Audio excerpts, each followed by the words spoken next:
Hello, Kit. Good afternoon. How are you today? I'm good. PRD is also good. He looks good. I think as you've seen, he's about to be visited also by our legal team. He's in good hands. How is he overall, Kit? He looks good. His skin looks good. He eats enough. And I think he's adjusted better already. Although, again, nothing is ideal in this situation.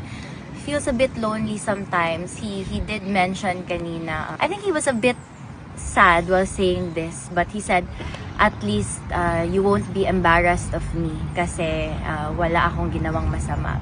And then I held his hands and I said, Papa, no one's embarrassed of you. All 5 of us, including Mira, are very proud to be your flesh and blood. Everyone outside. And I mentioned also na pagpasok ko kanina, nandito na kayo, nandito si Alvin. Ayun, I told PRRD that all of you are here. I even sent him some of our pictures from the different Facebook pages showing na me with the supporters. Just to talk about reading of the decision of the appeals chamber, no?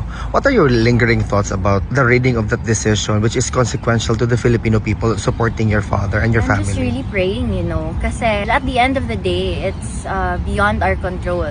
And no matter how much you try to worry about things that you can't control, it's not gonna change a thing. Yun din yung sabi ni PRRD eh. When I asked him about different matters also, including that, sabi niya, leave it up to God. Like he always says also, inshallah.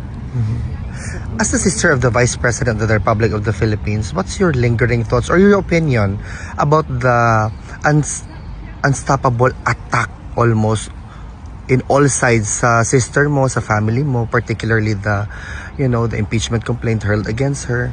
Like you said, Vin, no, unstoppable. So, I mean, these unsolicited opinions, everything, the harassment, it's inevitable. My family, most of them are in politics, obviously subject to criticism, scrutiny. It's always gonna be there. I have no lingering thoughts because in the first place, I don't lend energy or time to the things that, again, I cannot control. What's your message to the Filipino people following closely the proceeding, especially upcoming Wednesday? I'm grateful for your continuous support, mga kababayan ko. To be honest, I deem you braver than all of us because kami na pamilya, mga anak niya, hindi namin kaya manood actually. I think that everyone that's continuing to show support are the best people ever. Maraming salamat sa inyo. Like PRRD said, he hopes balang araw he can repay that loyalty. Maraming salamat sa inyo. I hope we never stop until he is home. Bring him home.